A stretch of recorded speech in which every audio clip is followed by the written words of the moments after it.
अस्सलामु अलैकुम वरहमतुल्लाह। मैं 10 साल का था जब मेरे वालिद ने मुझे तमिलनाडु ऊटी पढ़ने डाला, गुड शेफर्ड इंटरनेशनल स्कूल में। उसके बाद मैं दुबई गया पढ़ने, अमेरिकन यूनिवर्सिटी ऑफ दुबई। उसके बाद मैं अमेरिका गया, स्टेट यूनिवर्सिटी ऑफ अमेरिका से मैंने डिग्री हासिल की। उसके बाद मैं वापस आया। मैं ये कहना चाहता हूँ कि पढ़ाई के लिए कश्मीरी हर जगह गया है और कश्मीर में भी मुझसे ज़्यादा टैलेंटेड लोग पढ़ाई करते थे और पढ़ाई करते आ रहे हैं। मैं यहाँ ये बताना चाहता हूँ कि हर कोई कश्मीरी जब किसी काम या किसी पढ़ाई की ओर या कहीं भी कोई इरादा करता है तो वो अपनी किश्तियाँ जला देता है। मैं जब यहाँ पर आया, सियासत में आया, तो मैंने अपनी किश्तियाँ जला दी।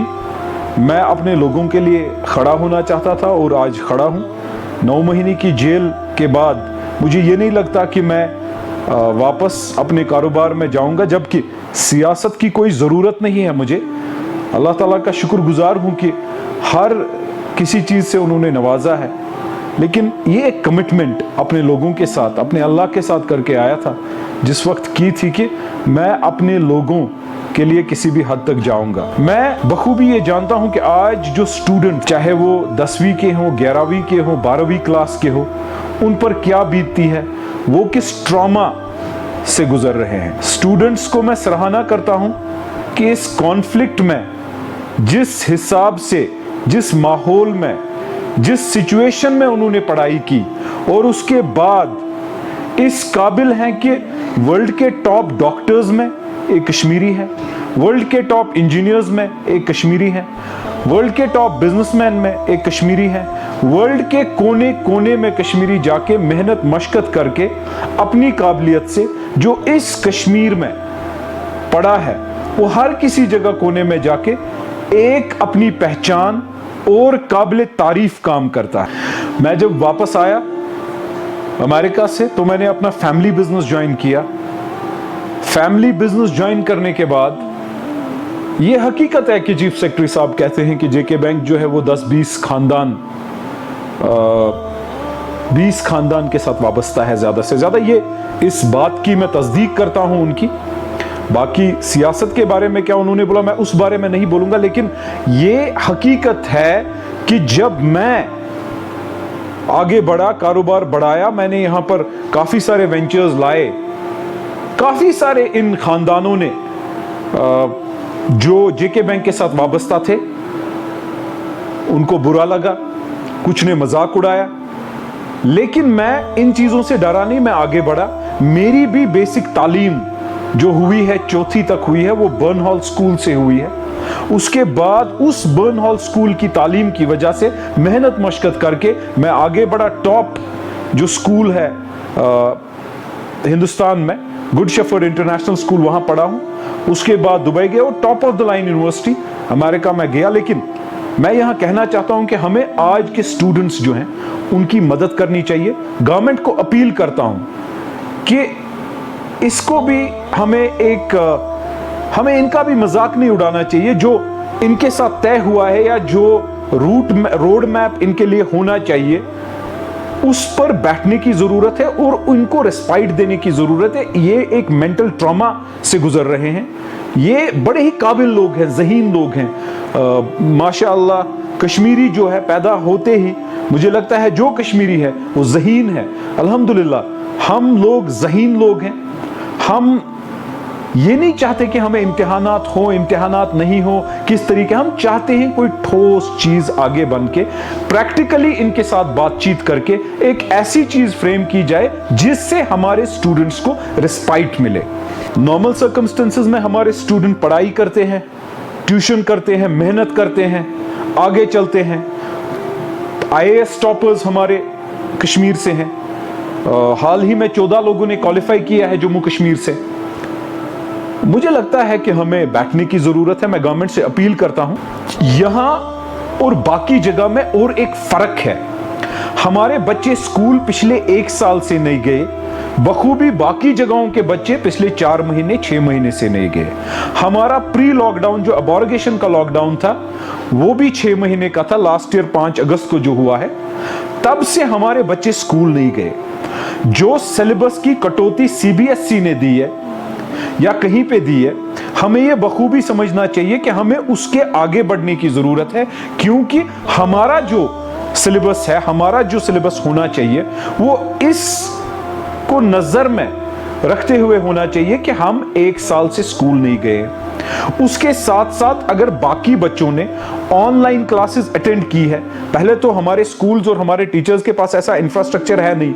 दूसरी बात यह है कि पूरी दुनिया में बगैर कश्मीर 4G पे लोग ऑनलाइन क्लासेस अटेंड करते थे।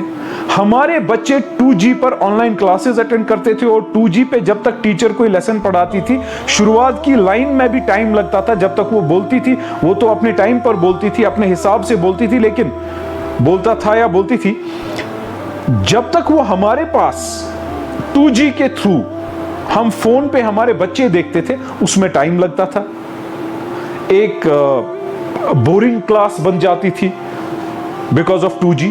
इन चीजों को, प्रैक्टिकल डिफिकल्टीज को हमें मद्देनजर जरूरी रखना चाहिए। इसके मजीद एबॉर्गेशन के बाद जो लॉकडाउन हुआ, उस दौरान हमारे पास कनेक्टिविटी नहीं थी, टेलीफोन लाइन नहीं थी, लैंडलाइन नहीं था, मोबाइल नहीं था। तो उस दौरान कोई भी ऑनलाइन क्लास नहीं हुई।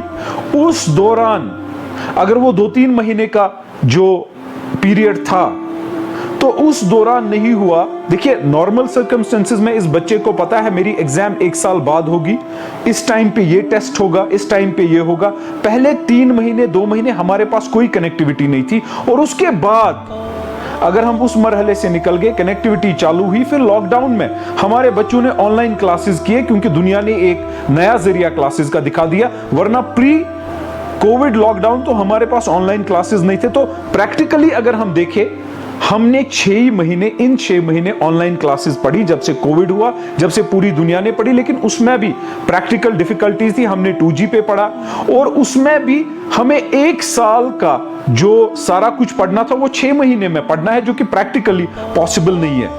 इन चीजों को, इन डिफिकल्टीज को मद्देनजर रखना चाहिए। मैं commissioner secretary, principal secretary, HODs, जो भी चीफ सेक्रेटरी साहब, लेफ्टिनेंट गवर्नर, उनको अपील करता हूं हाथ जोड़ के इन स्टूडेंट्स की तरफ से कि ये हमारा फ्यूचर है, ये बच्चे हमारी पहचान बनेंगे कल। हमें इस वक्त प्रैक्टिकली बैठ के इनको इस मेंटल ट्रॉमा से निकालना है। CBSE की बात अगर हम करें, उन्होंने 5 महीना पहले नोटिफाई किया, 30% सिलेबस नोटिफाई किया और एग्जाम्स के डेट निकाले। हम 1 महीने में ही सारा कुछ नहीं कर सकते हैं। हमें प्रैक्टिकली डिफिकल्टीज देखनी चाहिए, प्रैक्टिकल डिफिकल्टीज देखनी चाहिए, बच्चों से बात करनी चाहिए। और मुझे लगता है कि government will definitely look into these practical difficulties and decide things as per the wishes of our future, these children, these budding buds who definitely need attention. We also have to keep in mind कि देखिए, study material भी हमें दस्तयाब नहीं हुआ, किताबें भी काफी सारे स्टूडेंट्स नहीं ले आ पाए, क्योंकि पिछले क्लास से अगले क्लास जाने तक हमें जो स्टडी मटेरियल, किताबें लानी थी, वो नहीं ले पाए, क्योंकि हम प्री लॉकडाउन, जो अबॉर्गेशन का लॉकडाउन था, वो लास्ट ईयर के क्लासेस में आया। इस ईयर के क्लासेस में कोविड का लॉकडाउन आया। उस साल की डिफिकल्टीज, इस साल की difficulties, there are practical difficulties for which I would like to appeal to government. मेहरबानी करके इन बच्चों की तरफ अटेंशन देने की जरूरत है, तवज्जो देने की जरूरत है, जिससे ये लोग आगे बढ़े। बहुत सारे स्टूडेंट्स ऐसे हैं, चाहे मेरे ट्रांसपोर्टर्स के बच्चे हैं, चाहे लेबर क्लास के बच्चे हैं, चाहे दुकानदार, लोअर दुकानदार तबके के बच्चे हैं, जो पूरे आसूदा हाल नहीं है। उनके पास स्मार्टफोन भी नहीं था, तो उनका जो, अगर उन्होंने कर्जा उठा के स्मार्टफोन भी लाया, तो उसमें टाइम लगा। उनके पास फर्दर प्रैक्टिकल डिफिकल्टीज है। हमारी तरफ से कोई भी सहूलियत उनको नहीं मिली। मुझे लगता है कि इस पर मेहरबानी करके बहुत गौर फिक्र करने की जरूरत है, तवज्जो देने की जरूरत है गवर्नमेंट। जो जम्मू कश्मीर का बोर्ड है, उन्होंने 27 तारीख को जो मीटिंग की, लास्ट 27 को जो मीटिंग हुई, उसमें 22 की मीटिंग हुई थी, उसमें डिसाइड हुआ था हाई पावर्ड कमेटी बनेगी। हाई पावर्ड कमेटी 15 मेंबरान की बननी थी। उसके बाद उस हाई पावर्ड कमेटी के बाद वो 2 दिन बाद उनको डिसाइड करना था कि क्या सिलेबस होगा, क्या नहीं होगा। उन्होंने भी मुझे लगता है 10वीं और 12वीं का मेंशन तो किया, 11वीं का छोड़ा। देखिए, प्रैक्टिकल डिफिकल्टीज उनके पास भी हैं क्योंकि लॉकडाउन काफी स्ट्रिक्ट था, उनका भी आपस में मिलना, उनकी भी आपस की कनेक्टिविटी। आज भी अगर हम वीडियो कॉल करना चाहेंगे तो वीडियो कॉल से इंसान तंग भी आ जाता है, और काफी जगह नेटवर्क ब्लैकआउट्स भी हैं। काफी जगह हमारे कश्मीर में अभी भी नेटवर्क की प्रॉब्लम है। तो हमारे बच्चे जिस मरहले से गुजर रहे हैं, हमें समझने की जरूरत है, उनके साथ बैठने की जरूरत है। मैं गवर्नमेंट को अपील करता हूं कि उनके साथ बैठिए, उनके साथ बैठने के बाद प्रैक्टिकल प्रॉब्लम्स असर्टेन करने के बाद एक प्रैक्टिकल सॉल्यूशन दें इस चीज को कि हमें क्या सिलेबस रखना चाहिए, किस चीज पे एग्जाम देना चाहिए, और किस तरीके से प्रमोशन परसेंटेज बाकी चीजों को एस्पायर डिजायर करना चाहिए। मैं स्टूडेंट्स को यह कहना चाहता हूं कि आप सबकी जो ग्रीवियंस है वो जेन्युइन है। आप इस ग्रीवियंस को सोशल मीडिया के जरिए हाईलाइट कीजिए, आप इस ग्रीवियंस को अपने फ्यूचर के लिए हाईलाइट कीजिए, आप इस ग्रीवियंस को बखूबी गवर्नमेंट तक पहुंचाइए। मैं भी इंशाअल्लाह लेफ्टिनेंट गवर्नर, चीफ सेक्रेटरी साहब को लिखूंगा और प्रिंसिपल सेक्रेटरी एजुकेशन जो है उनको लिखूंगा। मुझे पूरा यकीन है इस पर गवर्नमेंट कोई ना कोई स्टेप लेगी, और हमारे बच्चों को इस वक्त इस माहौल में, एक तरफ हालात खराब, दूसरी तरफ कोविड, तीसरी तरफ कनेक्टिविटी इशू, चौथी तरफ 4G, 5वीं की तरफ 2G, जो इतने सारे मसले हमारे पास हैं, स्मार्टफोन, इन चीजों को मद्देनजर रखते हुए एक ऐसा स्टेप उठाया जाए जो हमारे फ्यूचर के लिए बेहतरी हो, हमारे स्टूडेंट्स की बेहतरी के लिए हो। इसके साथ साथ 10वीं, 11वीं, 12वीं का मैंने जिक्र इसलिए किया क्योंकि ये एक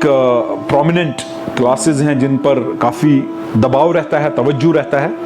इसका मतलब ये नहीं कि पहली से 9वीं तक जो जमातें हैं उनके बारे में मैं जिक्र नहीं कर रहा हूं, उनको ट्रॉमा में डालना चाहता हूं, उनकी भी ग्रीवियंस है। उसके अलावा 12वीं के बाद चाहे वो यूनिवर्सिटी है, कॉलेज है, प्रोफेशनल कॉलेजेस हैं, उनकी तरफ भी तवज्जो देने की जरूरत है। इंशाअल्लाह मुझे पूरा यकीन है गवर्नमेंट बड़ी ही अच्छी तरीके से हर किसी की ओर तवज्जो देगी और प्रैक्टिकली हम कोई ना कोई सॉल्यूशन निकालेंगे।